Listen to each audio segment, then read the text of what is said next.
Okay, we are live. You can go, Okay. Serena and Kete.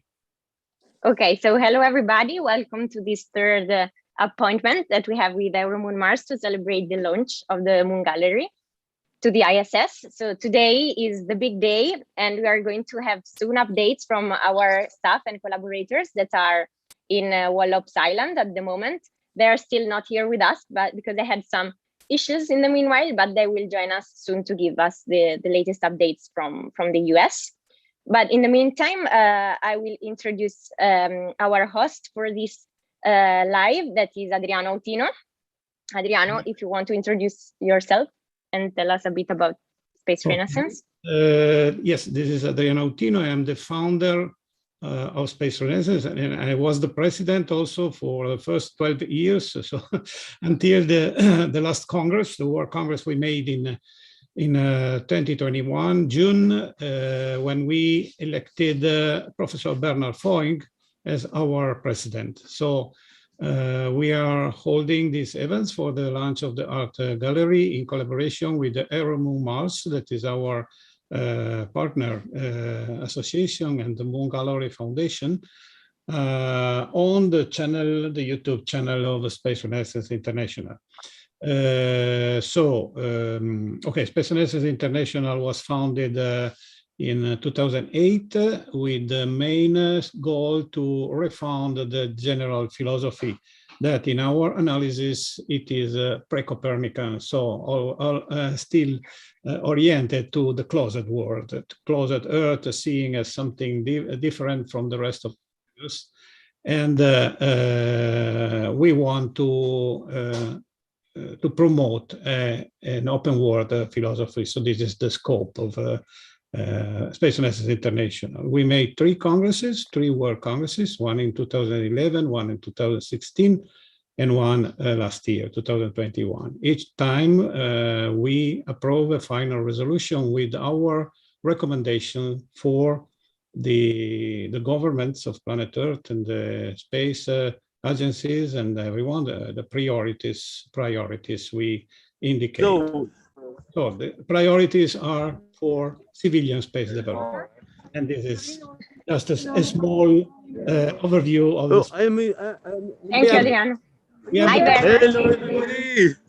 Hello, We arrived.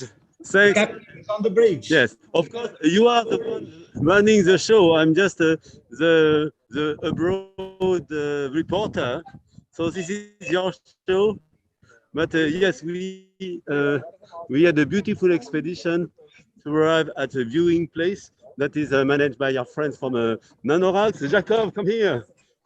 Let's meet our host. Oh, yes, here. Hi, everybody.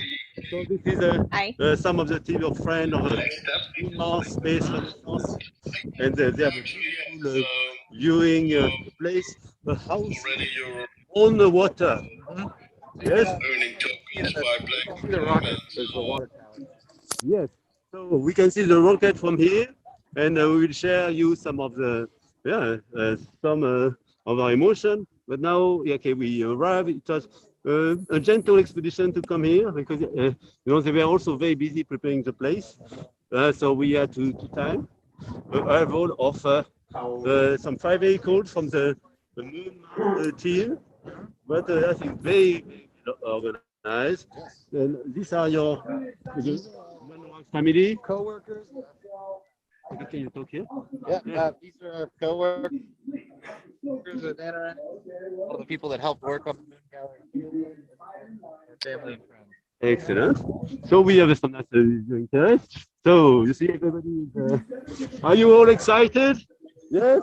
Yes. Yeah. So yes. Are we, welcome to the Moon. Are we getting visual yeah. visual images from the launch directly? Yeah. Yes. We will organize that. At the moment, we are.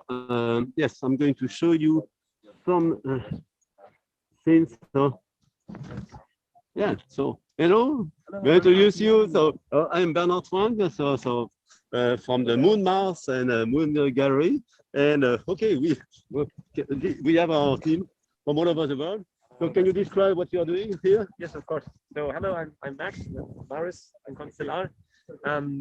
We are here because we're launching an infrared payload to the space station, and the idea is to do global water monitoring. Oh, Yeah. So very nice meeting all of you. Okay. And where do you base? Where's your company? We're a German company in the Black Forest. Yeah. Yeah. Exactly. Yes. Yeah. Cuckoo clocks and doing Oh, okay, that's yes, IS technology. Excellent. Yes, so I'm Bernard Foing. So I have been working on moon mission, Mars mission. But also we have now this moon gallery that we are putting together, and we have colleagues from all over the world from this MoonMars project where we train astronauts, we build instruments, and we lock down the astronauts for 2 weeks in a moon base to train. And we have a facility here in Hawaii where we do that. And okay, we are interested also in observing the Earth and saving the planet. Okay, excellent. And so, can you indicate us where is exactly the launch pad? So do you see the bridge over there? Yeah, it might be difficult for the online. Okay, but very high water tower. yes. And about 3 meters left of the Earth tower is another structure. Yes, we can see the rocket. So before hear. the launch, we have we don't have both, of course. But yeah, but we don't want you to see immediately, step by step. You know, we have a road from there to telescope. Yeah, this is Henk Rogers. And at some stage, we try to share with you. We try to share with you some of the images that are obtained with the telescope of Henk. But at the moment, yes, enjoy the scene. It was 0 degrees Celsius last night, but now it's very comfortable, very pleasant. Yeah. So how are you all doing? All right, we had just started And, the and our event friend from before you joined. Yes, We had excellent. just started. We were introducing the Space Renaissance International channel from Adriano Utino's side. And then now we had planned to give the latest updates regarding the launch from Rock, if you agree. Yeah, excellent. Yes. In the meanwhile, while you set the video so that we can see. Yes, Yeah. because yes, at sunset we try to to use some image to point at the launch pad. In any case, our telescope team, we try to capture it like we would be at 50 meters from the place. How far are we from the launch pad? Yes. 1 kilometer. Oh, 1 kilometer. Yeah. No. Okay, so Okay, so can I go ahead? yeah, it's a very clear, Rock. Actually, what is the height of the rocket? So hello everyone, I'm Rocket. I'm the flight engineer on this EuroMoonMars team. And let me just start. We will do a bit of trickery. Okay, here we have a live view of the launch pad from one of the engineering cameras that are installed near the launch pad site. You can see there the rocket sitting on the pad. That's that white structure, white structure. We are flying on the Antares rocket that's manufactured by Northrop Grumman as part of the NG-17 ISS resupply mission on board the Cygnus spacecraft. So as of now, the current weather forecast for the launch is looking pretty solid. There is 75% chance of acceptable weather at T0 at lunchtime. The main concern are ground winds. The limit, the rocket's envelope allows to launch within, if the ground winds are less than 29 miles per mile, 29 knots per mile. Okay. If they are 29 miles per hour, but so far the winds are remaining inside 25 miles per hour. So we are good on the weather so far. There was an issue earlier today with a set of valves, but the red team was dispatched on the pad and they fixed it. And now currently the only criteria is the range. So basically, before the launch, there is a specific zone established around the launch pad and the launch trajectory where we call it exclusion zone, where no one can be inside during the launch. And there was an aircraft basically traversing this area, but it should clear in a couple of minutes. So we are looking good so far, and hopefully it stays this way. Fingers crossed we can launch today. Thank you, Rock. That's great. I see there are some big waves from the beach, so it seemed to be windy from yeah, here. It's currently quite windy. Do you think it's sorry? Yeah, go ahead. No, I was wondering if we can keep the camera you were showing in the meanwhile, so we have a view of the rocket. Sure. We can go back to the camera. Yeah. And then when Bernard is coming back, we can follow from his camera. Okay. I don't. And for the Bernard, you were asking about the height of the rocket. I don't know that information on top of my head, but I can check it right now. Oh, the height is 42.5 meters. Yeah. Okay. Okay. That's good. Meters, and then we can measure the. And how far are we from the rocket? I don't know what your location What's the is. distance to the rocket from where we are? Okay, I have a map. Okay.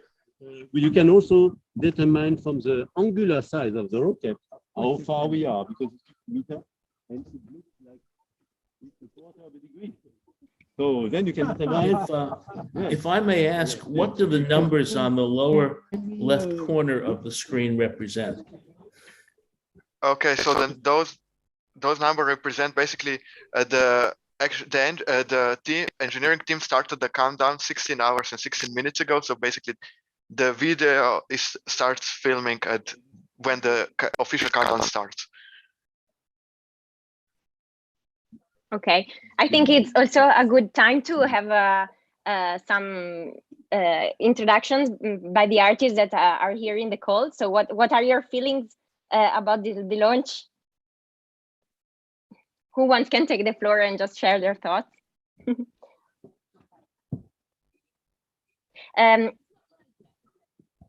I think you're muted. I think, yes, we cannot hear you. Okay, so Thank you. I'm Ronald, and I should have been there, but I had a wrong COVID test at the wrong moment, although I've never been sick. But now I'm very excited to see it this way, better than nothing. And well, let's just leave it there and give some space for other people. Thanks.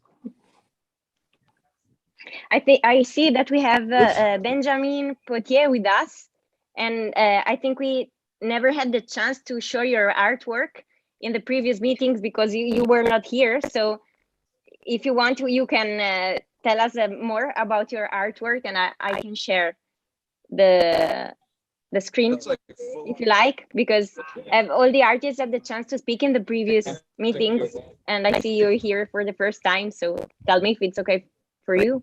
Yes, of course, sure. Hello, Serena, and hello, Bernard. So my name is Benjamin Potier. Hello. I'm a French artist based in South Paris, and my artwork was produced in collaboration with Yves Klein Archives, and it consists of a tiny drop of Yves Klein Blue, IKB. So International Klein Blue, it's a specific blue paint that was created by Yves Klein in the 1960s. And it's a color that is usually not available for the main public.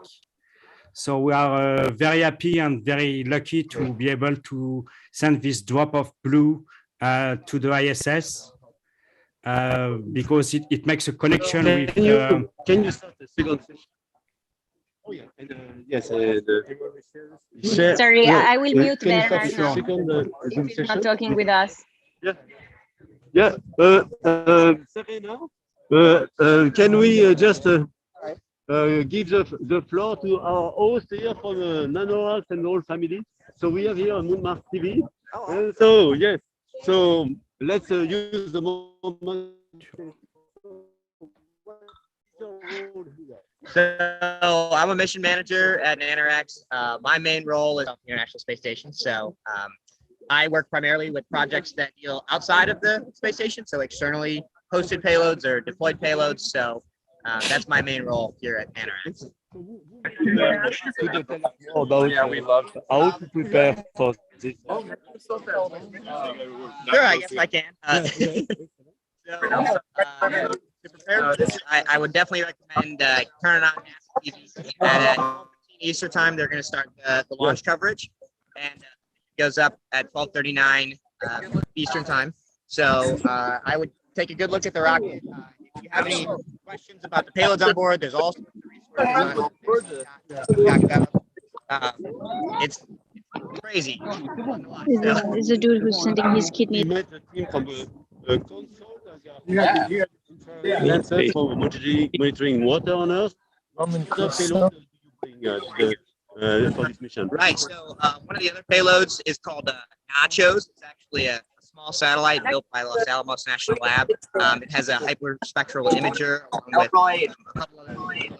So, but the issue is it's like a light in space see from the payload from high-powered telescopes. So it helps you to track satellites in space. So that's another fun one that we've got on board this launch. There's a bunch of stuff that we've got on here that's doing crazy, amazing science, along with fun art. So. Some of the family, it's an event where you engage everybody. We like to make sure that everybody's friends and family are able to enjoy this. It's kind of a once in a lifetime experience for most folks, so we try to make it as fun as we can. Excellent. So let's now introduce some of the artists that came from all over the world to see the launch. We have with us Eva Patrick. So Eva Patrick, okay, she's from Austria, Slovenia, and New York, and we have organized a beautiful event in Washington DC. Eva. I'm very special and grateful to be part of this collective project and to be able to be here and witness it. Excellent. And so that's your first launch? It's my first launch. Yes, okay. Yes. Bernard. We have also with us Massa. Bernard, yes. Sorry if I interrupt you, but we cannot see updates on the video. We can only hear you. Okay, now we can. But if you are together with Henk, his video quality is much better. So maybe you could speak from his video camera. I don't know, because you keep freezing and we cannot hear very well. So Henk, now actually I'm passing the baton to Henk. Okay, because there we can follow much better. Also an event with Padova University. So now Henk is now the co-master of ceremony of this event, and is going to ask the various artists and participants. Thank you, Henk. Okay, so I'm here at in the distance. If you had eagle eyes, you could see the rocket. There it is. It's in between the gap in the tree and the lang tree. And this is a great artist, Masahito Ono from Japan. From Japan. So Masahito, what have you got on the rocket? So inside the rocket is a small magnet that's painted in red and blue, and what it does is that one side of the magnet is always going to be pointing towards the Earth, and at the same time the other side is always pointing away from the Earth. So it's a way to talk about how we belong to the Earth, and at the same time we have this impulse to keep exploring the space outside. So I have a question for you, Masa. What happens to your magnet when it's on the moon? So it will probably just stay still. It's not going to move because there's no, there is still a little bit of magnetic field on the moon, I believe, but it's not going to be like what's on the Earth. It will just stay there still. But, once an astronaut or once we get there on the surface of the moon, we look at it and think about it. And we look at it and think, we came from this other planet that has a very strong magnetic field that's different from the moon. But you're saying that the magnet of the moon isn't going to point the way home. So how will we know which way Earth is? When it's on the moon, I'm just kidding. Just kidding. Just kidding. Is there anybody who we haven't interviewed yet? Oh, yes, Henk Rogers. So I'm one of the artists myself, Henk Rogers. I've got a little 10 by 10 by 10 millimeter object going to the moon today to the ISS. The outside is a little gold cube, which represents human greed, which I'm not very proud of. But inside we have a silver disc or a white gold disc, which represents the moon. And the moon is surrounded or has red, white, and blue stones, rubies, diamond, and sapphire, representing the United States of America, Russia, and my home country, Holland, and Bernard's home country, France. I'm sorry, everybody else can be included too, but you have to be red, white, and blue. And then the central stone is something near and dear to me. It's something I call my human pearl. It's something that I made inside my body, and I'm going to later on the broadcast reveal what it actually is. Some of you already know. So here we are with the Nanoracks people, and we are enjoying breakfast and anxiously waiting for the rocket in the distance. I believe it's somewhere here. If you had perfect eyes, you would be able to see it. And let's see if there's anybody else I want to interview. Gosh, Bernard struck me with his job. Anybody have any questions, or would you like me to interview anybody? Yes, Hank, I have a question if I can. I think many people that are watching us don't know what is the program later beyond the ISS. I mean, this is the moon gallery, okay? This object, including all the artworks. Is this thing, the moon gallery, foreseen to fly to the moon after the ISS? If yes, when and which timing, more or less? Okay, so there are actually 3 copies of the entire moon gallery. The first moon gallery is going to the ISS. It only has 64 pieces of art. That's all we could fit in the box. But the actual moon gallery is 100 pieces of art, and it's going to the moon in 2024, 2025. It all depends. And the third is a backup in case something happens to number 1 or number 2. Okay, thank you very much, Hank. Any other questions? I can add also, Adriano, that de facto we are looking at various vehicles that can bring art to the moon. And so we have also discussion to go as early as next year with some selected artists that want to follow us with putting also a museum, so a very small museum of art to the moon. So we are discussing with of some lenders. We have also discussed with people that have already bought some space for putting rovers on the surface of the moon. Yeah? So we are going to implement step by step some element, but clearly a moon gallery, like I have conceived it 10 years ago, with 10 by 10 pieces, that's something we could target before 2025. Now, we have also put together the EuroMoonMars Foundation. We have Marike here, where we will try to get opportunities. Everything flying to the moon should bring culture and art. So we are looking forward to do that. Okay, thank you very much. I'm not sure when I was outside, we had. I don't know if you As the counting started, the sound level was not so good. As the counting started, and okay, so where are we? I'm sorry that your voices keep cutting out. As the counting started, so we are. Oh, we had 3 hours before launch. There is automatic countdown. 3 hours before, and then you have a special task all planned. But Kate will explain you that also later.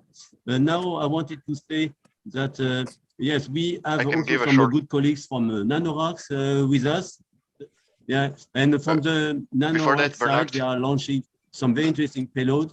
Yeah, and I will have to leave you in 10 minutes myself, so that's why I give you my message. But clearly, you are in charge of this show from us from the Serena is and Adriano are also welcome to ask a contribution from all of the participants. I want also to acknowledge our good friend Stephen Odigman from Washington, D.C., the General Counsel of the Navy in former time that has been helping us organize event in New York, and also a number of good friends from Washington, D.C. So then now, yes, the floor is back to you and to our co-MC, Henk Rogers, that will deliver you some images from the viewing. Thank you.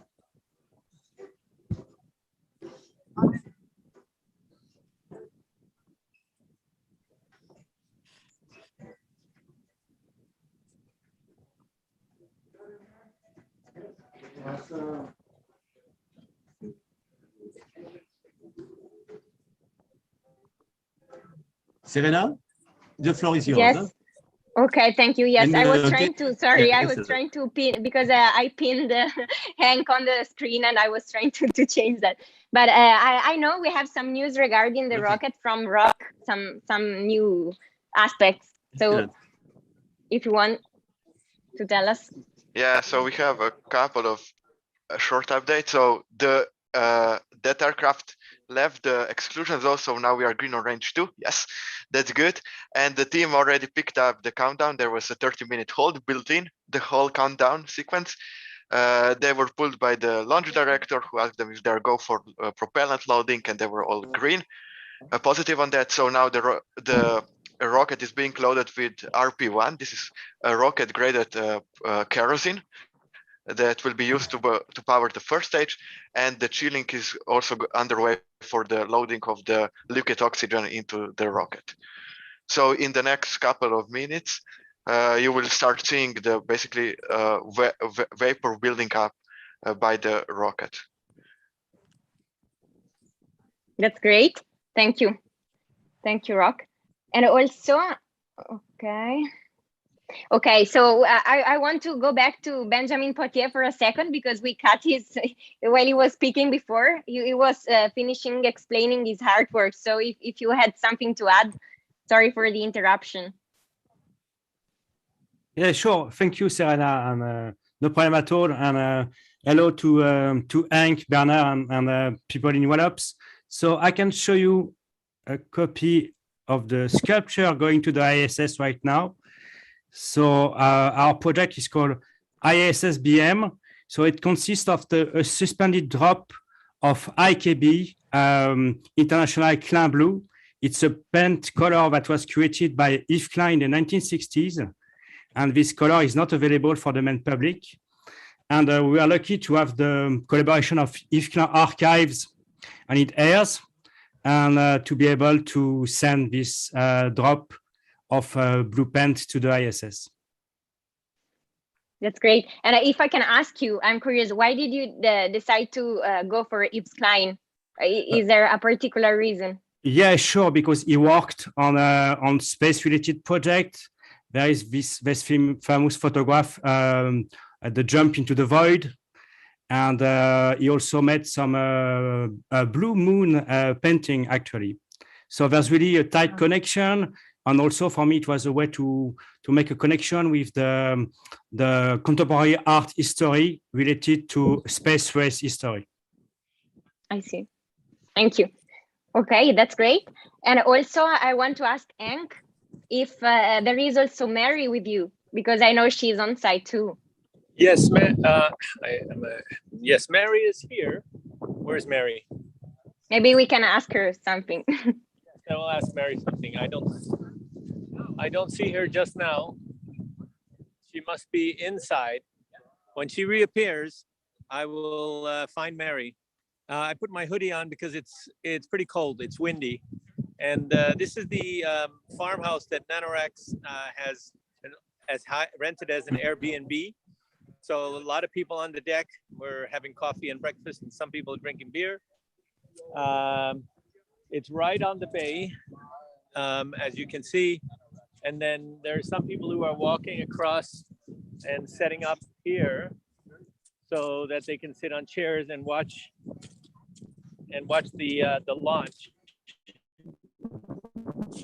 from the edge of the swamp. They told us to bring shoes that we don't mind getting dirty. And I didn't get that message until DC, but it's not so bad. So I think we're going to have a good time. Let me see. Again, as soon as Mary reappears, I will bring her on. She has a red coat. She's hard to miss. Okay, that's good. Is she there? The whole like magic of it. When you're here, you're seeing stuff. Actually, any other questions? I have a question regarding just a curious question. I wanted to know how noisy it will be for people who are there watching.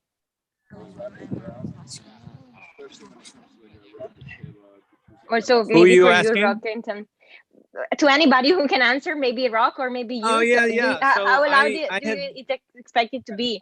I've been to several launches before. I watched the second to last space shuttle launch from Cape Canaveral, and that was really loud. I can tell you, even though we were far away, that thing was really powerful and loud.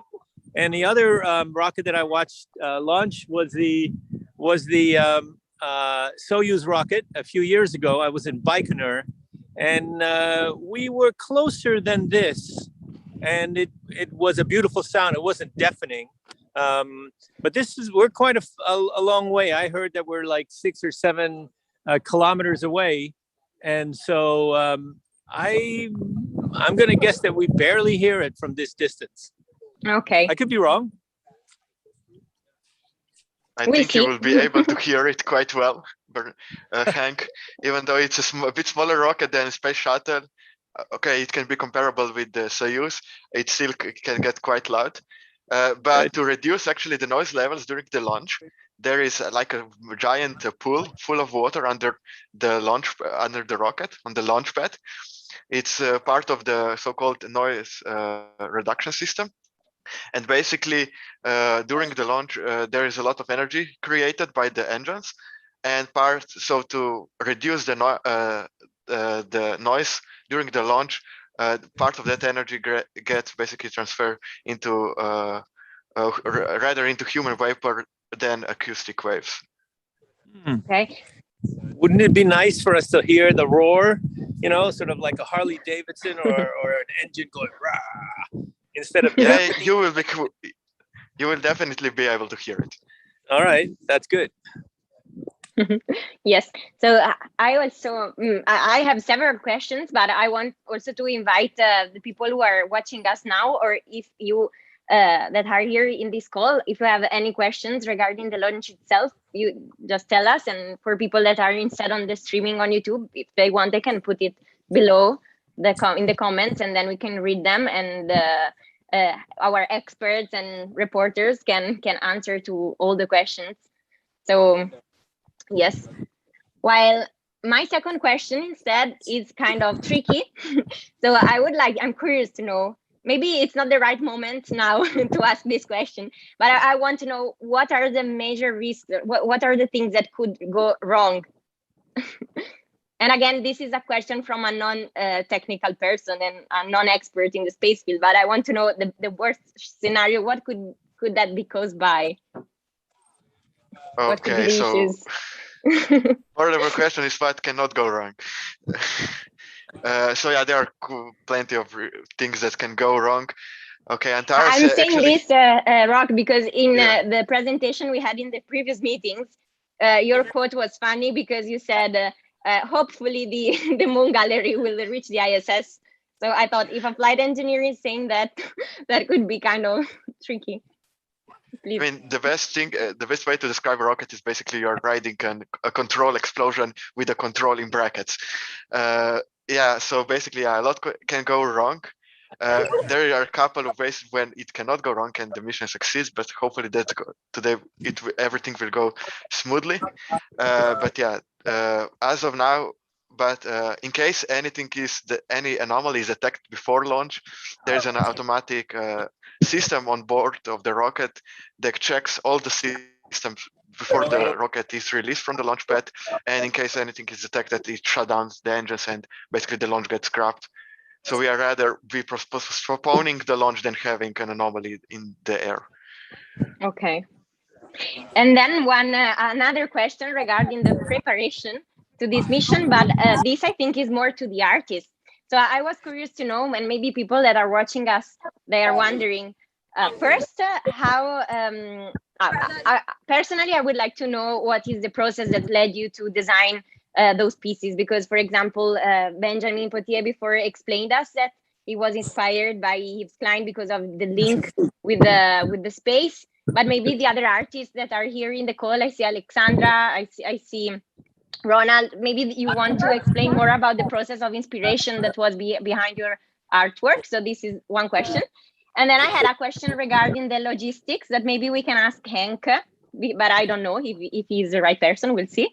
I wanted to know how the gallery was prepared to fit the system that is bringing it to the ISS, so inside the rocket. How was it prepared? How was it put together, and what were the technical constraints to send it there? That's actually, I'm not the one to answer that question. Somebody else on this call, maybe. But I know what happened to my project. They needed to know exactly.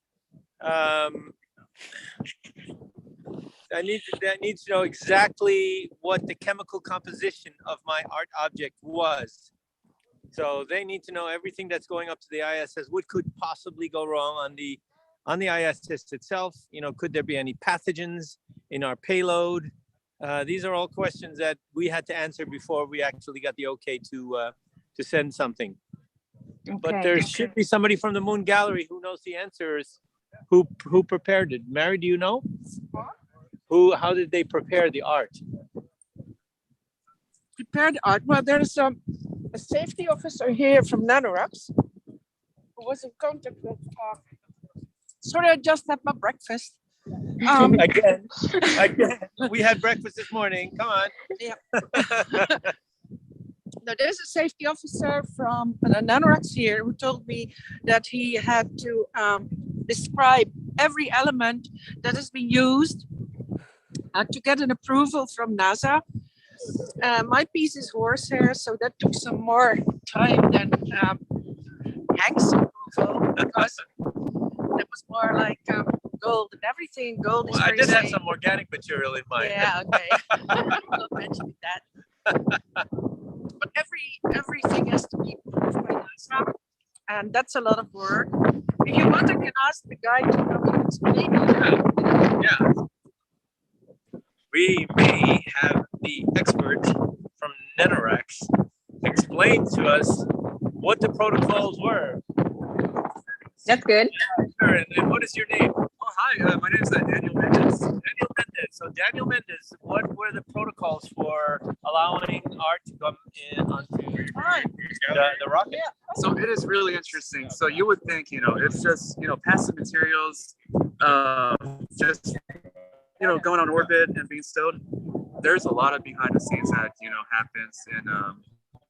happens to make this happen.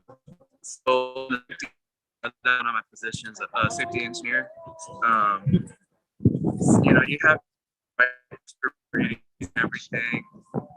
And with Moon Gallery, there's 64 obviously different projects, and we've had to take a look at each one, like material by material, and have that assessed with NASA toxicology and such. So that was one of my biggest things with the project, was working on that side of things. And clearly it took a bit of time, but we managed to pull it off. And obviously with the just the state of the project, we had zero issues getting approval. So do we have any more questions from Europe?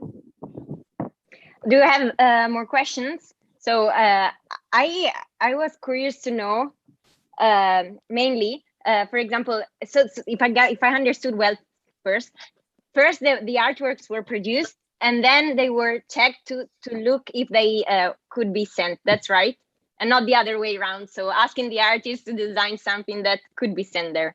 They had the freedom at the beginning. Yeah, that is correct. And one of the things that we try to do is, even if it's like an art piece that tended to have, slightly maybe more concerns, like with, maybe toxicity or off-gassing or flammability. We tried to build and design the nanolab and other components that these pieces will be going in to be able to, fit into what we need to fly and get the approval from NASA safety, especially. So, it was, again, a lot of behind the scenes. We had some safety reviews to get this done. And at the end of the day, we had pretty big success. And here we are today. So, and obviously, very exciting times for everybody. And this is just one piece of a big step to gradually taking you guys to the moon. So I have a question for you. So what we're actually sending up is a box, and one end of the box is the moon gallery, and the other end of the box is a camera. Correct. That takes a picture of the moon gallery. And my understanding is that this box, that form factor, is going to be used in the future for other experiments with the camera. That is correct. So obviously we don't want to reinvent the wheel. So whatever works, we like to keep using. So that is the case where we had that design with everything contained with that setup, with the lights and the projects.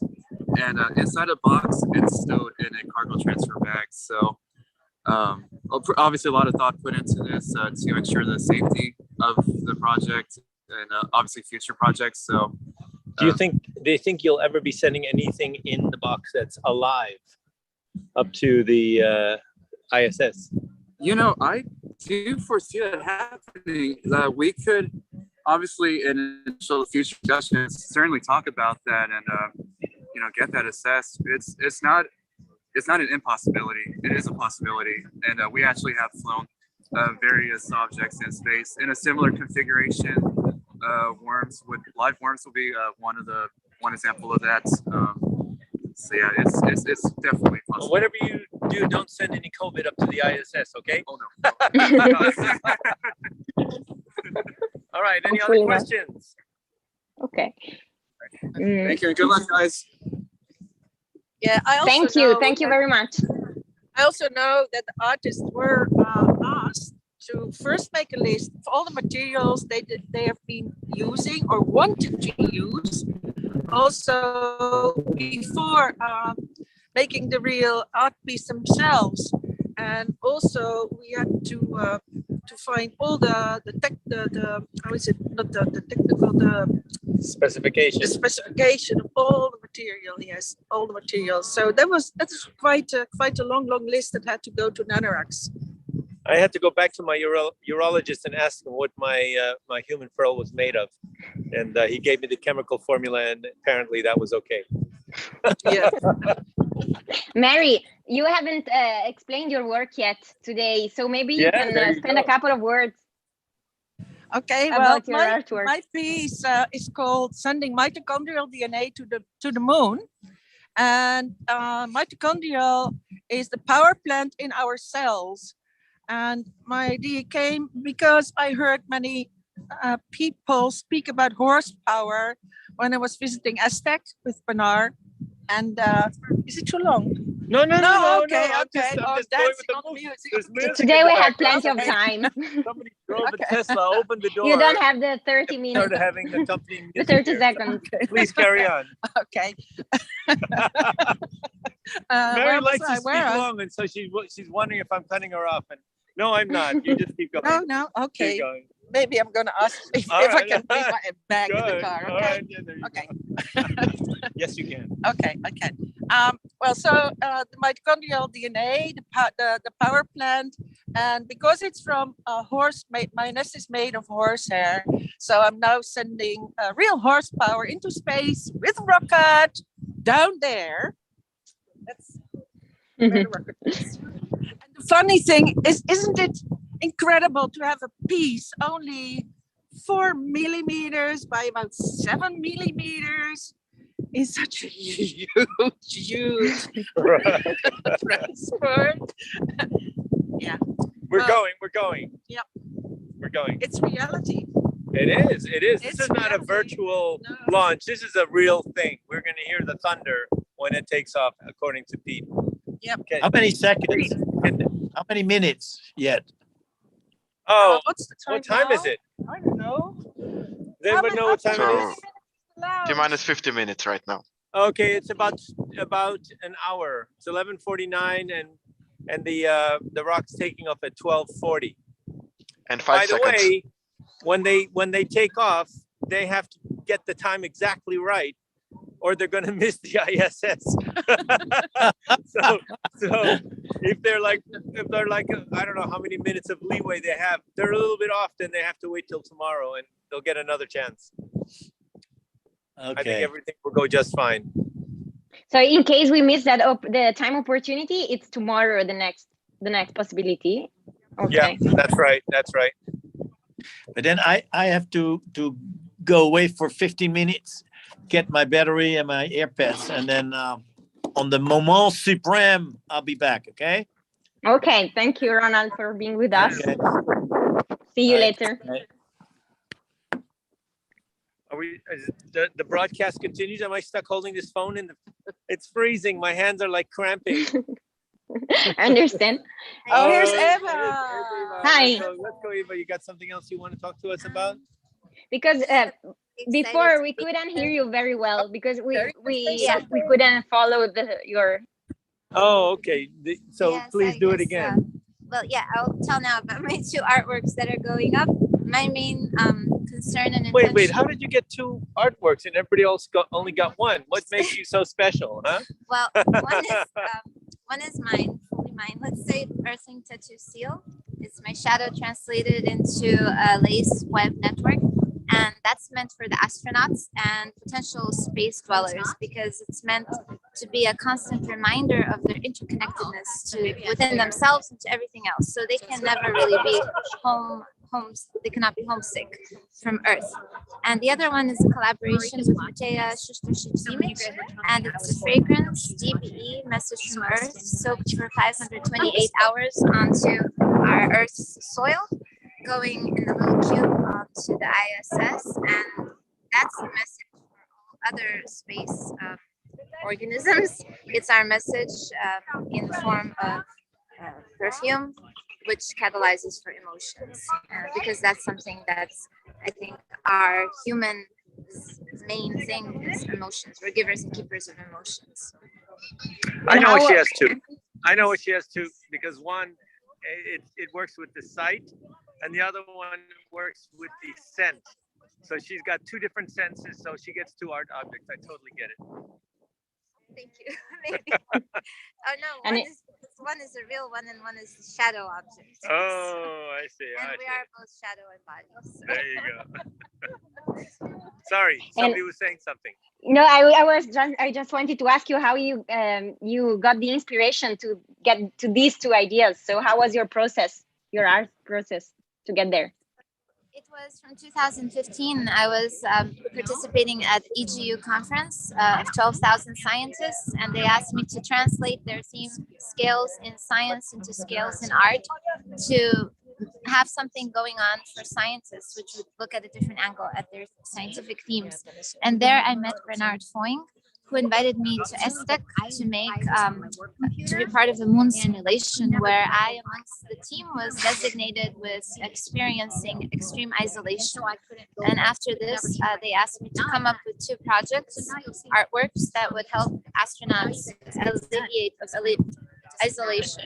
So these were the two objects. They came from this experience, really, how to combat feelings of isolation. Thank you, Eva. It's very interesting. And congratulations on your artwork.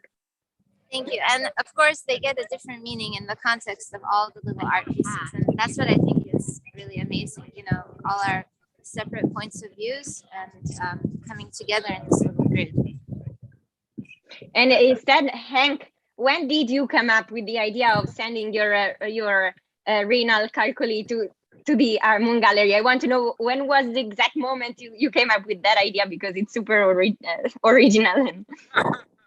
Yeah, no, okay. So I guess last February, last March, I was in Aspen, Colorado on a ski trip, and half my ski trip was inside of my hotel room because I was passing another kidney stone after 5 years not having it.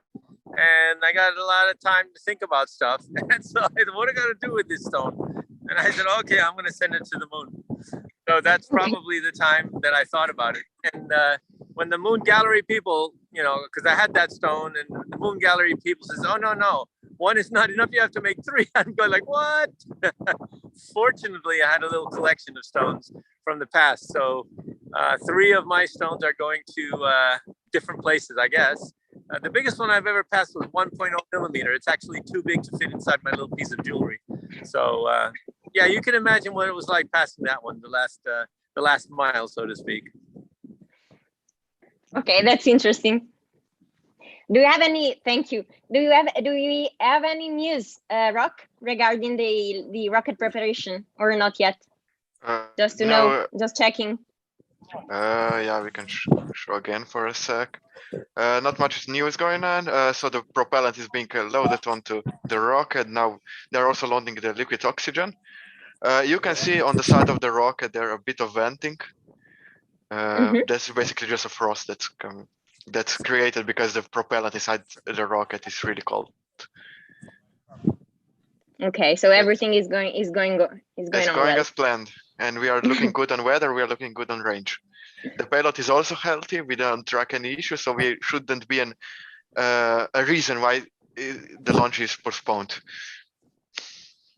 Okay. And Artis, your payload is safe. It's doing great. Artis, you can just relax. Not yet relax, but a little bit.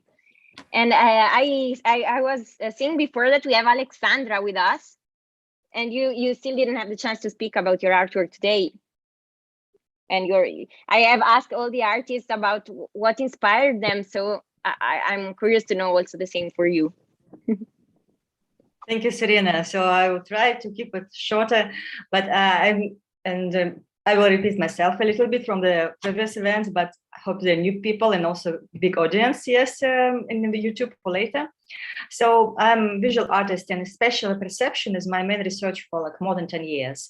And I did this research in spatial in a way, how do we as a human beings perceive space? So it was a space, a three-dimensional space. So it was main topic. I made my research through paintings, 3D artworks, installations, and live painting performances when time is also added.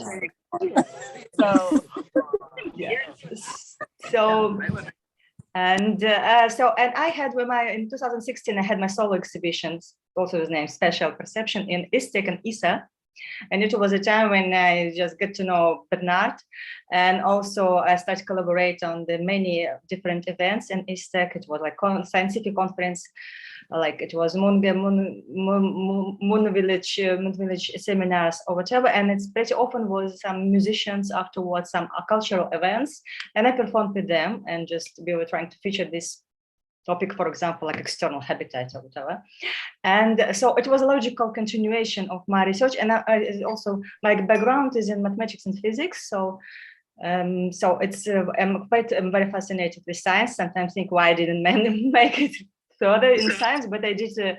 I'm graduated from Royal Academy of Art in The Hague as well, a university in St. Petersburg, and Royal Academy of Art in The Hague. So it was kind of joining like a fusion of all my interests. So it's really, I'm very much inspired of the topic. And when in 2018, I heard about Moon Gallery project, and I would start thinking about what is the essence of my artistic research, what I could really send to the moon. The time we're talking about the moon, but out of the earth, out of the space, as the essence of human spatial perception. Not specialist, but spatial. I'm just very confusing with pronouncing it properly, but I hope you understand me. And actually, the vanishing point in the main concept of perspective representation. That is why I took it. I used my own painting. But the vanishing point from I created many prototypes. At first, they have a little different forms, and they were presented in some presentations last time. So because the concept was changing, and we needed to create bigger prototypes, like 15 centimeters big, 20 centimeters big, for many exhibitions. There was a design week in Milan. There were some conferences. There were some festivals in Poland, in Portugal, whenever. And so it was evolving. And then for the moon gallery to ISS, I asked to have something that visible from both sides. And I needed to rethink my concept again. I still use this image. I created new painting, and I use the image of this new painting that I call Vanishing 1.0, just to make it, for my opinion, new releases more purely, yeah, just really explicit with lines, with color transitions, because I'm very, how to say it, obsessed with these things when I'm doing my paintings. And I use it and I put it inside the epoxy cube, and I actually printed on a transparent poly, put it in the middle of the epoxy cube, and it's visible from both sides, as we needed to do it for the crew of an ISS and also for the web camera for people who will be watching it on Earth or whenever. So, and now I'm just already thinking about how it should evolve further for the moon, if we really send it to the moon, because it should be different materials. And I'm thinking to make it three-dimensional and just really to keep this essence, this concept of vanishing point in a different way, but still this, apparently it will remain my main subject. So yeah, and I know, so you have some images, but I mean, if anybody interested, so it's really like a paintings at the vanishing point, and it's in social media. I can show your artwork. I can show your artwork. So yeah, so then you will, because I hope that people, I didn't explain it, but a vanishing point is a point when the lines that are not parallel to the plane surface converge in this kind of infinite point. It's not visible yet, but it's the way how we construct the special perception. And it happens because, yeah, this is a photograph of my painting, and it happens because we have two eyes, and we're getting two flat images by two eyes, but they're slightly different, and our brain combines them in one and makes this deception of space. Yes. So that's how it works. And yeah, okay. If you have any questions, please tell me. Thank you. Thank you. I see that Bernard has come back in the meanwhile. Yeah. Hello, good. Yes, I'm back. So excellent. So you see, we have a very good set of multiple TV channels from EuroMoonMars. So we have the Adriano and Serena's channel. We have the Henk's channel. We are going to start a whole. And I was just now in contact with Padova University. They are celebrating 800 years. And they had a special also live program with the rector of the university and various professors. And actually I made like a 20-minute summary of the whole event. I mentioned all of you as well, based also on the material that Serena and Roquette and all the artists provided me. So, and clearly they are all looking forward to see all of you in this event that will be organized in Padova, so 8-9 September. There is also a big event organized at the beginning of July in Berlin by Space Renaissance International, but I'm sure that we will have Adriano and Sabine that will also have another opportunity to celebrate the working together of humanities, science, technology, and arts. So very well done. So we continue also to go around, and I see that clearly another TV will start from within 15 minutes. So I think that it would be nice that you keep also the way to post, to transmit, in particular around the moment of the launch, that you can visualize also on our channels what is happening from NASA TV, and we will also show try to share some of the images we have in real time. Okay. Yeah? Yes, Bernard. Maybe we actually have a question for you. Can you tell us the history behind the Moon Gallery? So how was the preliminary idea of sending art there, and how it was born? Yeah, in a sense, it was a collective idea where we built on some of the experiments. We first, okay, of course, as you know, we have been involved at ESA with the Smart 1 mission to the moon. So this I was the lead scientist, and we launched in 2003, and in 2006, at the end of life, we had to crash on the surface of the moon.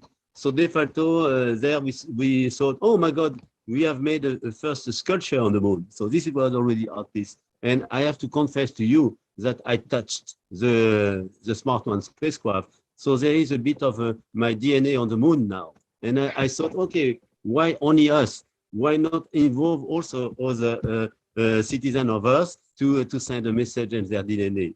And after this, also we had a set of experiments we prepared for IS in a so-called Columbus precursor program. So, you know, ISS was a bit delayed, and then ESA provided opportunities to fly some payload in preparation for IS.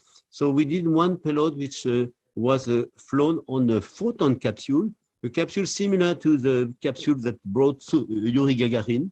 So we launched it several times, but we launched it in 2002 with a gallery of samples of some molecules, special molecules, so living organisms.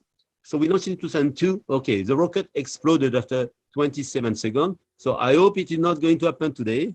But we launched it again in 2005, and then we recovered some of the samples.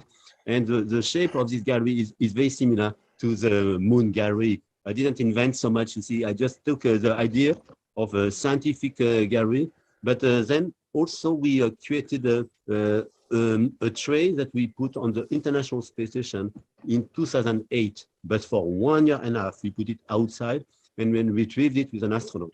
Now, in 2010, we were also contacted by some designer artists.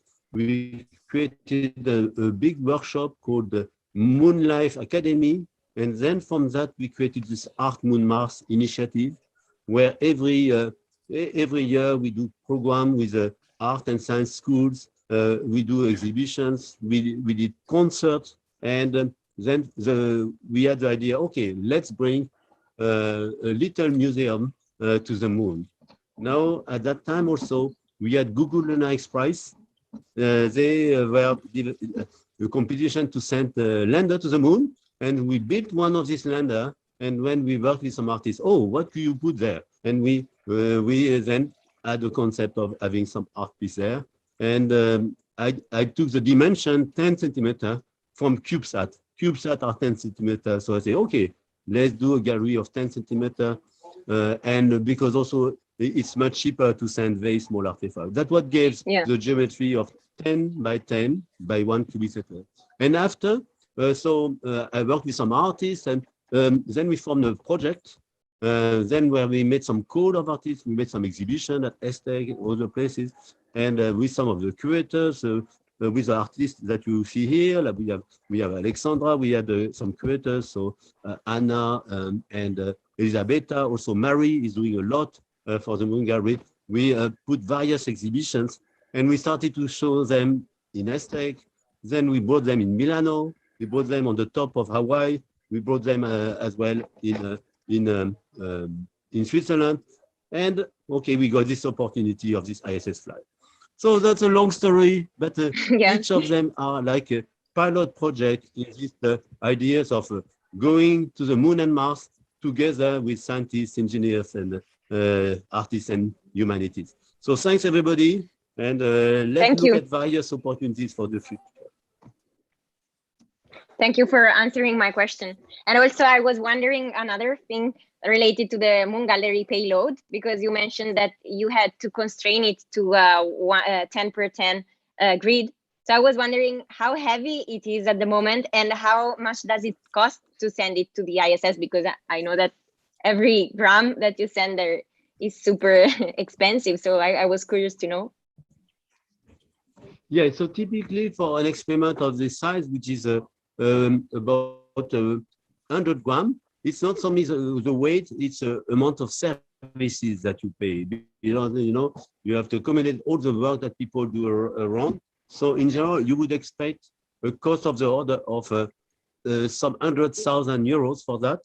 But in the case of the Moon Gallery to ISS, we had a special nice collaboration with Nanoracks, where we also do things for Nanoracks, like we help them to calibrate their camera. So it's not a full commercial price. And I think that's a way also, I think, which artists, well, if you have a lot of money to pay for a ticket, that's fine, but we should always find ways to do both technical, scientific, artistic, humanistic, educational aspect. And that's also what we want to do for the Moon Village. Put all these positive values, inspire everybody to go to space and have benefits out of it, and also make people aware that after this small payload, we are going to go with humanities, with astronauts, and with civilian astronauts. So that's something that we prepare to get everybody on Earth should be part of the Moon Village.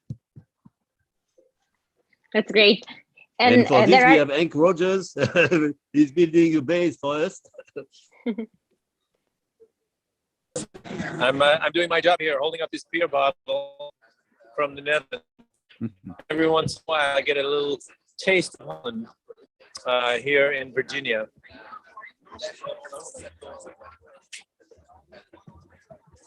Okay, I cannot hear very well.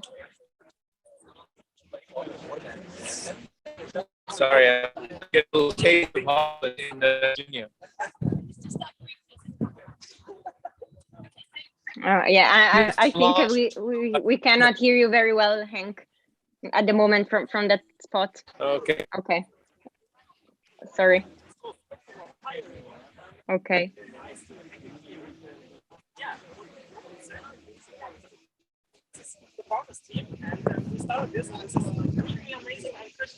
Okay, maybe now better.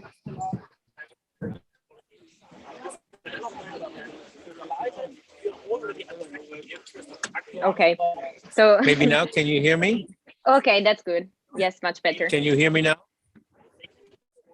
Oh, okay, good. So I'm here getting a taste of Holland, of the Netherlands, in Virginia, waiting for the launch, which is going to happen in about 30 minutes. So we're counting down. I think probably I'll have 2 more beers before the launch. That's great. Okay, so maybe I see a lot of people connected now. If those of you who didn't have the chance to speak, if you want to comment and say your feelings about this launch, feel free to say something and to add.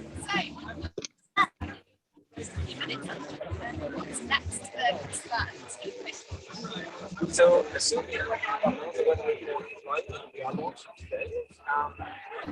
okay, so if nothing, maybe Rock, in the meanwhile, while waiting, you can tell us something about the rocket profile, so the technical aspects. Yeah, sure. In the meantime, while Serena is searching for the slides, so we'll show you some nice graphics. I will just share once again image from the launch pad. Now you can see a bit more venting, especially there on the left side of the rocket.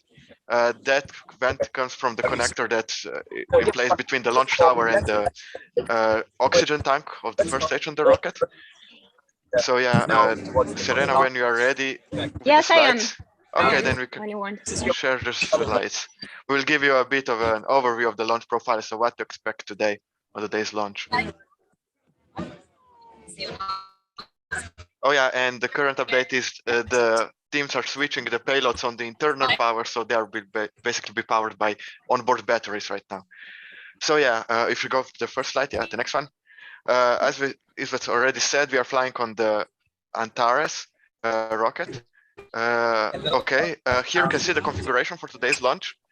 At the top, so basically the main component, the largest one, is the first stage of the rocket. Then on top, just a second, give me just a second so I can mute the terminal countdown in my background. Okay. So okay, where did we left? Okay, first stage. Yeah, the largest element is the first stage, and the stage is powered by 2 RD-181 engines. Above the first stage, you can see an interstage, just like a structural element that connects stage 1 and stage 2 of the rocket. And then we come to the second stage. That's the black element. Antares is a bit of an oddity when it comes to the second stage because it uses a solid rocket motor. That's quite unusual for the rockets that use it's quite unusual for the rockets that they will be using a solid motor as a second stage, especially in case if they are already powered by a liquid first stage. And then the payload, in our case, this is Cygnus. is mounted on top of the payload adapter. Payload adapter is like an interface between the second stage and the payload. It includes all sorts of power, data, connections, and similar things.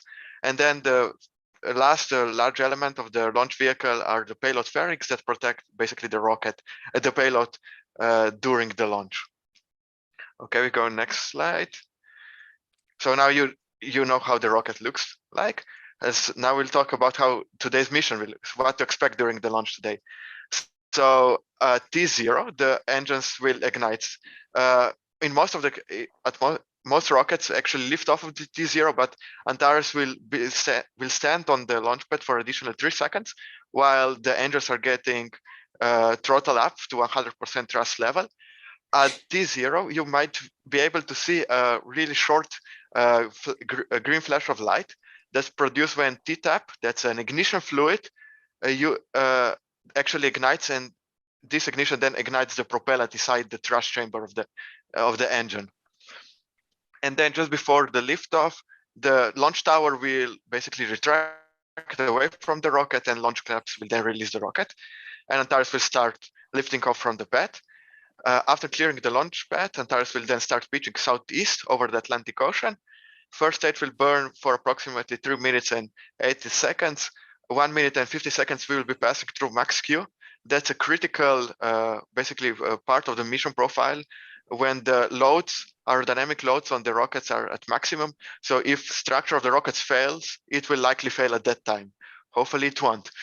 And then after 3 minutes and 80 seconds, the engines will deplete the rocket will deplete the propellant stored inside the first stage, and the engines will shut down. And then it will start coasting for approximately a minute, a bit less than a minute.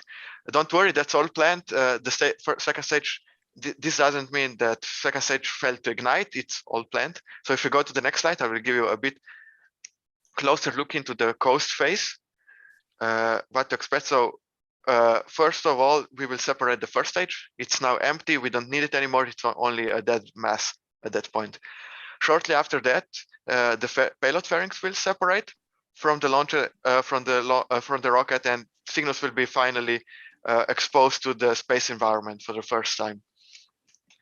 And then 5 seconds later, and then at 4 minutes and 7 seconds, then we will also separate the interstage. That's an element that connects the first and the second stage. And then 4 minutes and 7 seconds after T0, the second stage will finally ignite. So this solid rocket motor will ignite. And once it's ignited, it cannot be shut down anymore. It will just keep burning until it runs out of propellant. So if you go to the next slide, then on the right side of the graphic, you can see the second stage will be burning for approximately 2 minutes and 41 seconds. In the second half of the stage 2 burn, the rocket will start pitching radially. This means toward Earth. This isn't an indication of the loss of control during the burn, so please remain calm.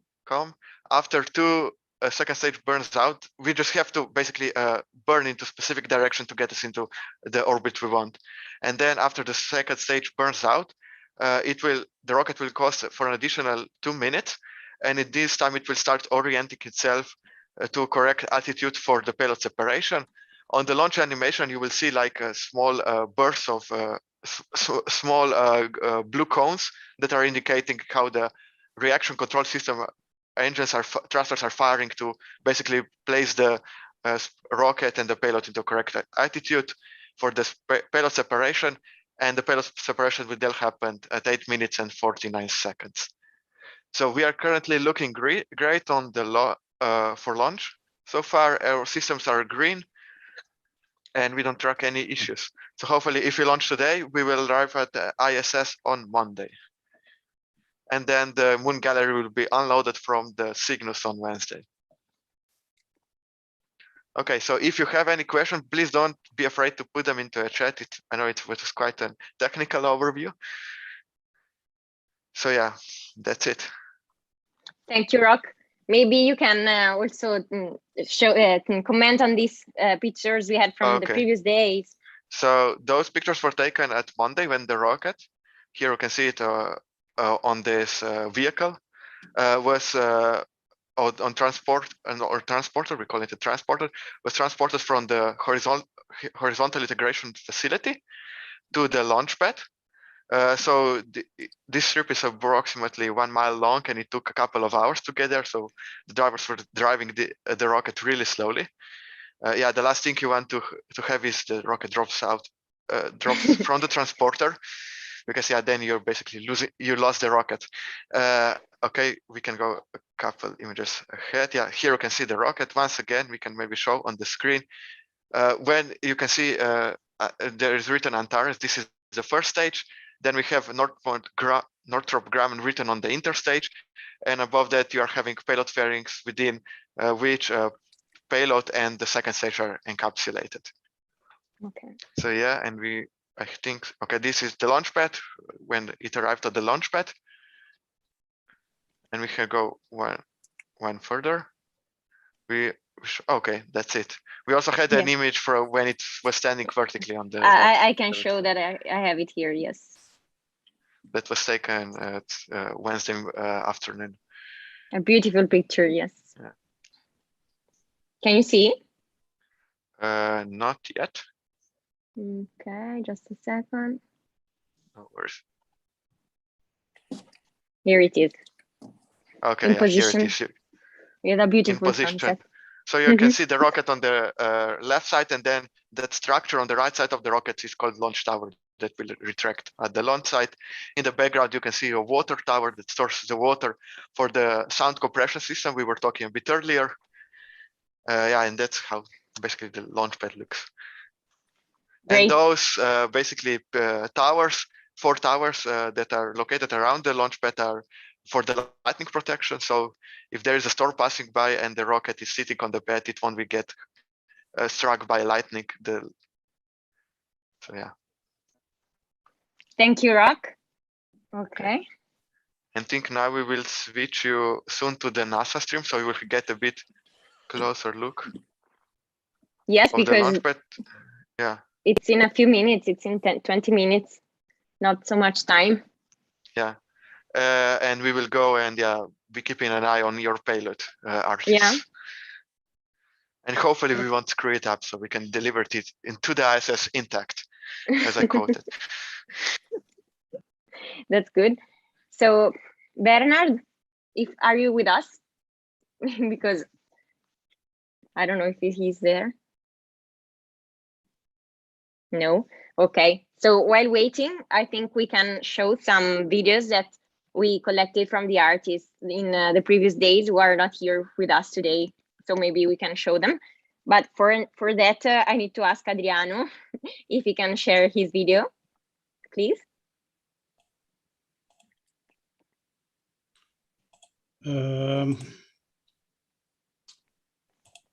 Yes, we can do that.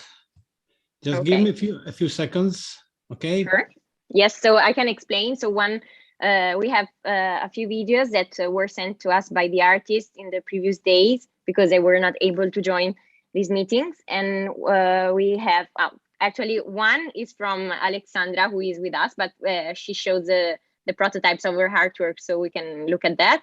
And then we have one from Ronald, who is here, showing some pictures of the process behind his artwork and how because he did a beautiful artwork, the one it was explained before, that is about friendship between people. So there are some more pictures there to show.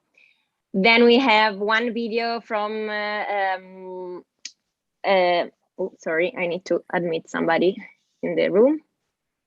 Okay, then we have one from Guy Livingston, who did an artwork entitled Quiet Spheres. And then the last one about Dana Lamonda, who is a very talented photographer, whose cube is about collecting an amazing picture she took of a woman and putting some stardust created from that picture that was reduced at dust, basically, inside the her artwork to make it fit the 1:1 space. So yes, I see we are ready. So this was just an overview. We can see the videos. Welcome to the Moon Gallery exhibition. My name name is Alexandra Shanske, and I'm a visual artist participating in the Moon Gallery. Unfortunately, I cannot be present today, so I recorded this video for you to explain you my project, the Vanishing Point. My project is devoted to spatial perception. Our spatial perception is unique and ultimately connected with the space we explore. Here on Earth, we construct our perspective representation following general, visual, and mathematical laws, and physiological abilities and limitations of human eye. In general, the same rules will work on the moon surface. Vanishing is a fundamental understanding of perspective representation, and this is a point parallel lines, not parallel to the image plane, prepare to converge. This is the image for my prototype. This is a photograph of my old painting, The Vanishing Point. The original size is 1 meter by 1 meter. Unfortunately, I cannot show it to you because I'm recording this video from my home, not from the studio. This painting is inspired by the view of the channel in a Dutch city. And the vanishing point is presented in the almost abstract way. I used this image to create my prototype. This is my first prototype you can see. And the image is continuing along the inner sides of the cube to exaggerate the feeling of perspective and infinity. This is another prototype I created, and it was exposed during the Milan exhibition last year. This is transparent. And this is the image, the same image, but in different size, exactly the same which I used for my latest prototype, which is presented now in the exhibition at the Glass House. Vanishing point is a fundamental understanding of our perspective representation and our spatial perception. That is why I decided it's important to present it within the Moon Gallery and send it to the Moon. Thank you very much for your attention. Let me know if you have any question. I will be happy to discuss it with you. Have a good day. Bye-bye.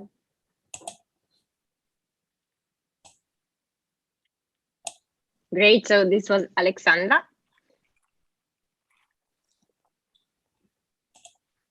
I don't know, will be the next Yes, one. just a moment. Thank you, Serena. Yeah. I will run the other one, just a moment.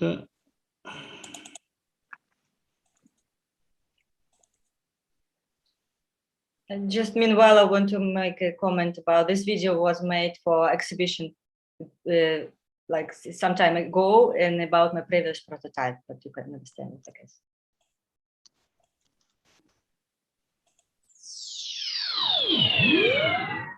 Hi, my name is Dana Lamonda. I'm an artist and I am located in the Netherlands and I live by the beach. Okay, a few years ago, the Moon Gallery asked me, what would you like to send to the moon? What do you want to leave behind? And, you know, I thought, yeah, what do I want to leave behind? And I was thinking, then I thought I would send a female because the female body fosters new life by giving birth. So this is how we can stay alive, right? But then the other thing is the cube that's going to the moon has to be this big. So I made a big cube to think about it. So this is this one, but in real life it's teeny weeny. So I thought, how am I going to get her into the cube? I didn't know, you know, it took me a few months, but then I figured I'm going to put a picture, a photograph under the laser. The laser beam will transform the image into stardust. This way I can get her into the cube. And, you know, like stardust, she's an essential link in the chain of creation. So that's my concept. Bye. So this was Dana Lamonda. I think we still have time to show the last few videos that are left, and then we need to switch to the NASA TV because the time is getting very close. Still a few minutes. I'm Livingston, and my artwork is called Quiet Spheres, 5 miniature spheres which will orbit the Earth. I'm a musician, a conceptual artist, and a sound designer. I make podcasts. 5 spheres, 5 very tiny spheres. When they come back to Earth on the artwork, they will vibrate because the artwork is playing a musical song the whole while that they're in space. And so only when they're actually on top of the speaker, which is vibrating below the frequency which humans can hear, only when they're on top can we hear the song, as it were. And so I don't like the phrase music of the spheres, but of course you're going to think of that. And why not? Each sphere then comes from a different material and does a different manner of vibrating, a different weight, different mass, and slightly different size. And you might say they resemble themselves planets, especially the green one. Is that the Earth? Is the brown one Mars? I'm not going to comment on that. I leave that to the imagination of the viewer.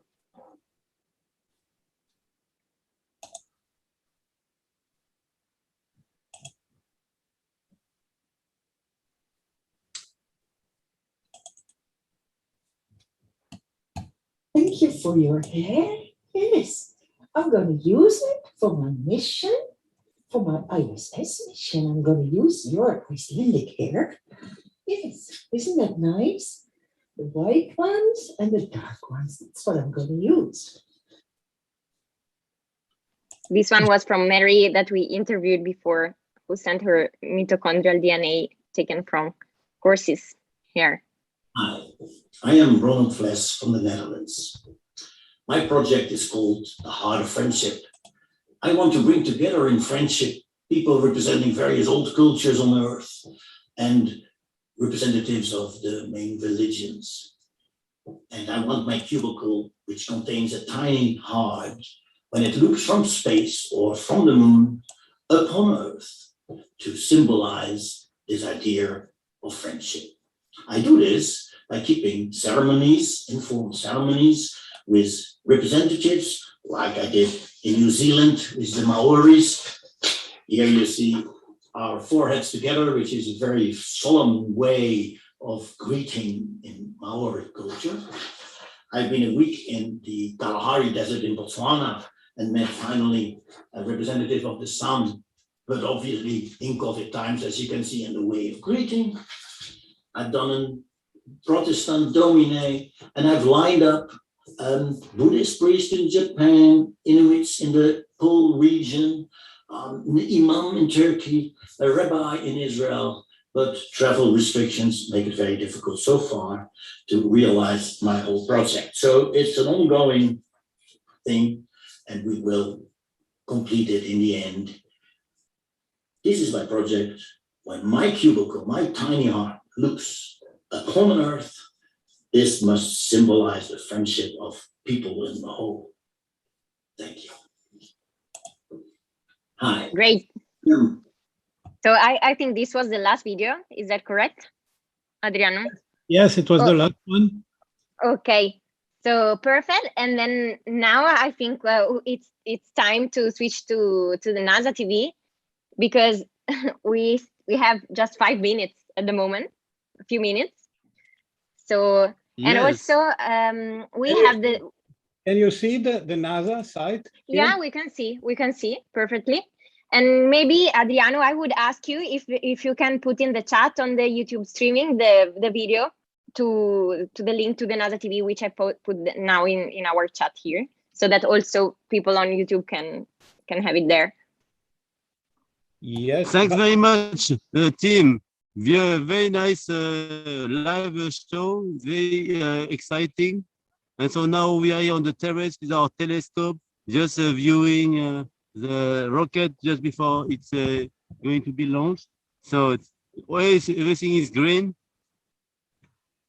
So let's celebrate after. So as you know, yeah, we will have after launch some 9 minutes before the payload is separated from the rocket. Okay, so just to give an update, the launch director polled the teams a couple of minutes ago for the last pre-launch poll. Everything is green. The rocket is clear for liftoff. Weather is green, range is green. So hopefully it's going to be a perfect launch. Enjoy, everyone. Enjoy. Thank you, Rob. Enjoy. Okay. So Bernard, where are you now? So yes, we are in Wallops Island at the viewing facility from the Nanoracks team. We have a special terrace where we have installed telescope. You can you can see Henk Rogers with mega telescope, and we are doing the rocket launch like we would be 100 meters from it without danger. And yes, because we cannot see you. We cannot see it your because we cannot see your video. We couldn't just hear you. Okay, so yes, I don't know why. Sorry. Yeah, can you see me now? Yes. Should I stop sharing the NASA website? No, I think it's fine. We can keep them both. It was just to see. Okay, I understood that maybe Bernard had something to show or not. Okay. Bernard, would you like to show us something around? Okay, let's stay here. And if Bernard has something to show, he can just say it. Yes, I think we can keep this one because we have the nicest view from on the rocket itself. Good. Thank you. Okay. So okay, now we can see you, Bernard. Okay, good. Yeah, so let's enjoy NASA has better images than me. Oh, how can be? But yes, we can also make some comment on what is happening. So be prepared that you know the critical moment is about 1 minute 5 seconds after the launch. That's where the rocket is the biggest stress. And then after you have this various separation of the stage, and then the release of the payload after 8 minutes and 49 seconds. So these are the critical moments. Crossing like a burst. I see people that are entering this meeting now, just in time for the launch.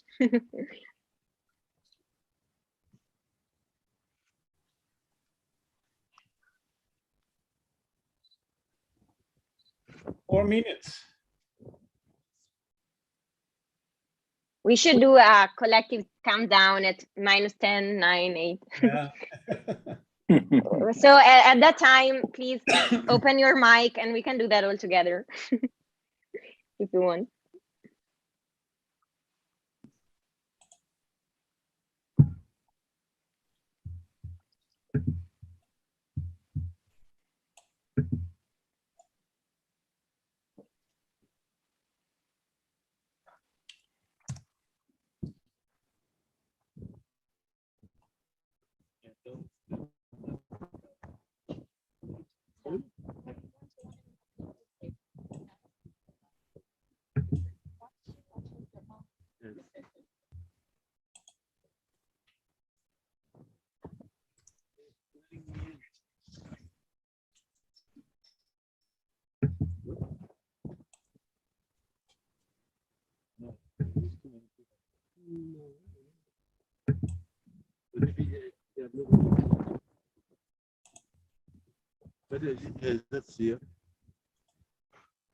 In the meanwhile, I see that Roxana, you are with us. Hi, welcome. I don't know when you joined us, but if you want to say something, please, in the meanwhile, it would be great. I'm cheering for the payload to get safe to the orbit. So yeah, I'm here with you. Sent a small message to the NASA TV too, saying go, go, go. So yeah, very excited to share these moments with you. Thank you. Bernard is very focused. 2 minutes. Yeah. I feel so anxious now.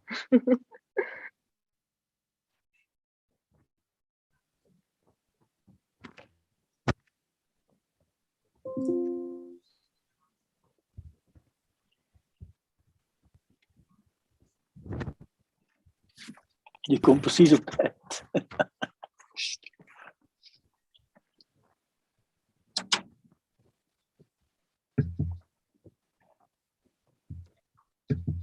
You're kind of in a religious silence. Waiting for the launch. 1 minute now. Yeah, 1 minute and a half. I think, Bernard, you have the best of the views because you can see it here from this webcam, and then also on site. Well. We are top level way of following the launch. Yeah, the next launch we will all come together with less pandemics. We can organize something, and yes, it's a good place. We have a number of colleagues here from a terrace viewing tower. We have some that went exactly in front of the waterfront to watch it. We have 40 seconds. 30 seconds. 30 seconds. And actually, we are going to see it before you because another TV is a bit delayed. So maybe you will hear us before you see. It's going. It's going. Okay, definitely. It's a bit delayed. It's going.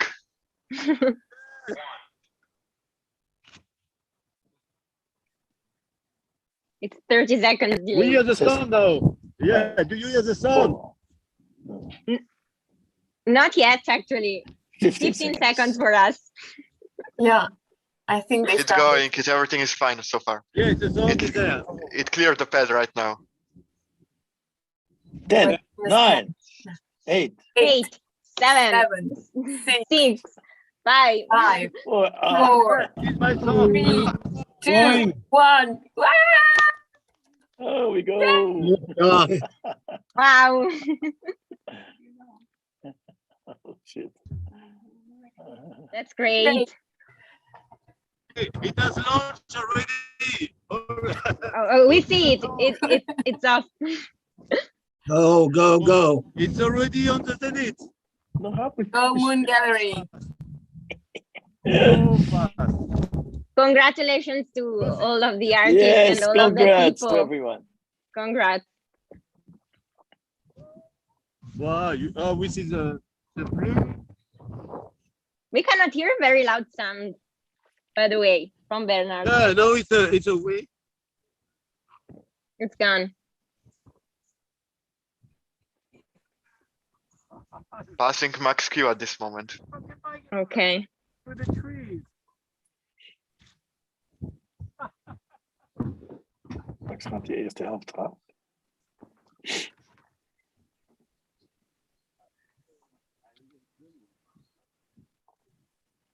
And the max Q had been cleared. Everything is fine. We can go back breathing.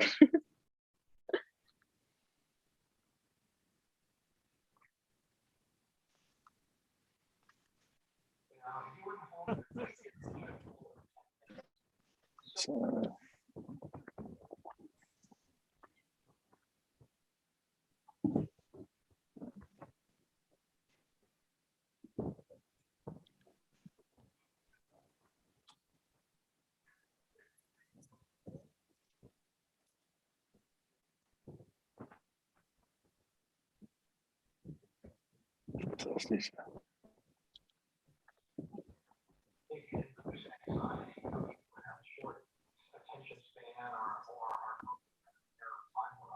What do you think that is behind this early 2022 crash? I think that there's a lot of dynamics here. If you look at the entire crypto ecosystem, you have a set of regulatory uncertainty, especially regulatory uncertainty around stable coins and crypto tokens and whether or not they're securities. And that creates a little bit of anxiety. Offshore, you have a lot of crypto exchanges that can trade with up to 20x leverage. And those crypto exchanges have many, many tokens that are cross-collateralized. And between them and the DeFi exchange, Main agent cutoff. 20x leverage. So that's a second source of volatility. The crypto markets are almost designed to encourage volatility. And that creates kind of a love-hate relationship between the crypto ecosystem and the Bitcoin hodlers. The Bitcoin hodlers are holding for, a decade, and sometimes for 100 years and sometimes for 1,000 years. And fast money funds that have a tax incentive, a huge amount of leverage, and massive volatility. But you have two totally different investment mentalities here. And when they come together, the result is You've got, in my opinion, the world's least risky asset to hold over the next century called Bitcoin. And you've got the world's most volatile, fast money market, called crypto. And they're both joined at the hip, for better or for worse, in year 2022. So clearly you're overlearned. But for the people who are terrified, who Hè? Nou, dat is klaar. Bitcoin looks like, can We you? kunnen zo gaan eten. Ja, dat doe ik dan vanavond toch. Ja, het gaat, dit vind ik even iets leuker. Nee. Die etappe eraf van. So can we relax now, Rock? or not yet? No, not yet, not yet. Not yet. 8 minutes, 49 seconds. We are Yeah. 3 more minutes. Okay. It's being embraced by the regulators, it's being embraced by senators and congressmen and public investors and public companies. They're looking at this as like a good entry point.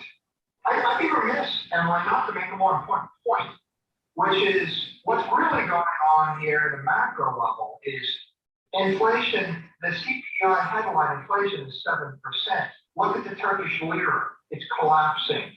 The pace Bernard, can you see the second stage firing? volatility story for a conventional investor in Manhattan that's got a portfolio of equities. But 75%.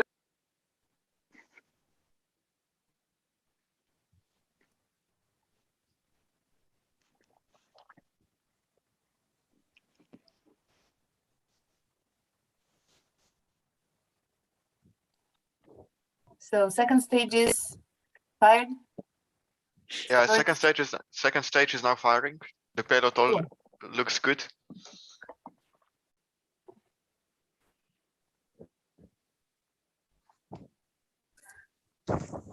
Finger crossed.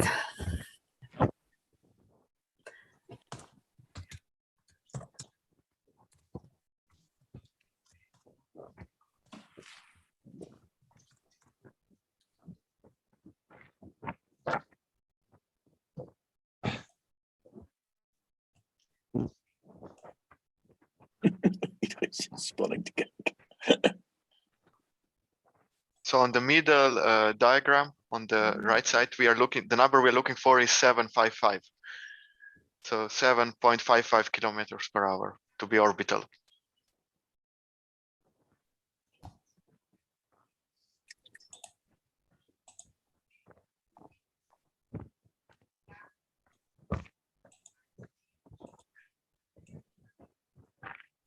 And Antares is orbital. It has been confirmed. Okay. So. Stage 2. Go.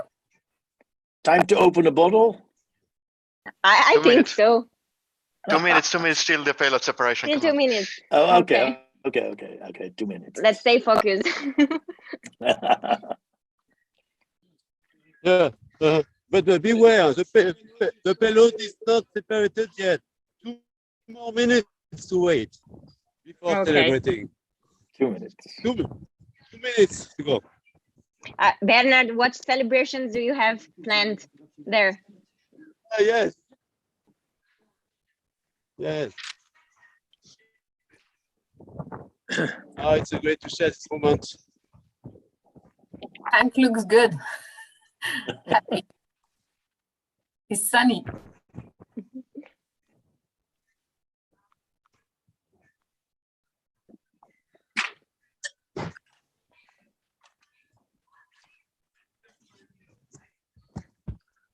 I'm opening another bottle. You're already celebrating. First bottle is almost finished. Yeah.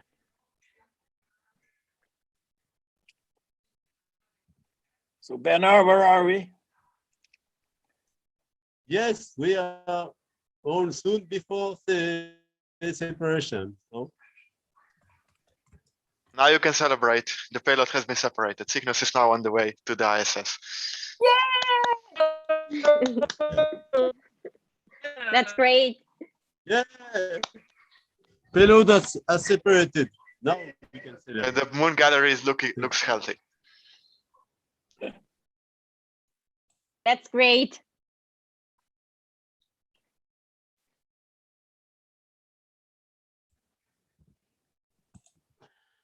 Okay.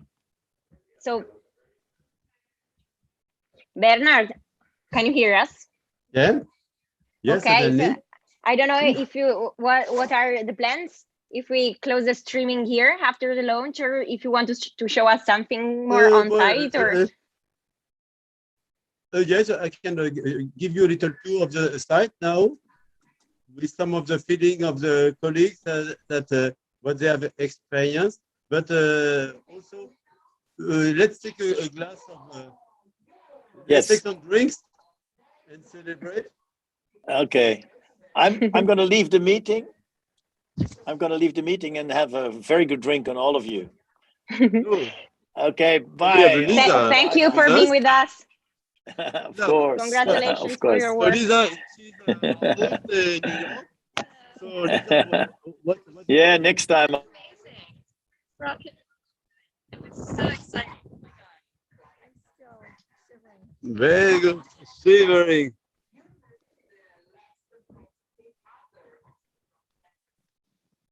Bernard, if you are trying to show us something, we cannot hear you. Okay, now we see you. Yeah, because the connection is very poor. Rogers, so what did you feel? What did you experience? Oh, that's it. Oh yeah. Yeah. Yeah. Okay. So I felt the thunderous roar of the entire rocket. It was amazing. Yeah. Yeah. I wouldn't have missed it for anything. So congratulations. Good, excellent. So I'm going to give a tour to show you. Okay, we are close to the water. So now I'm going to meet Massa, that is coming from a viewing.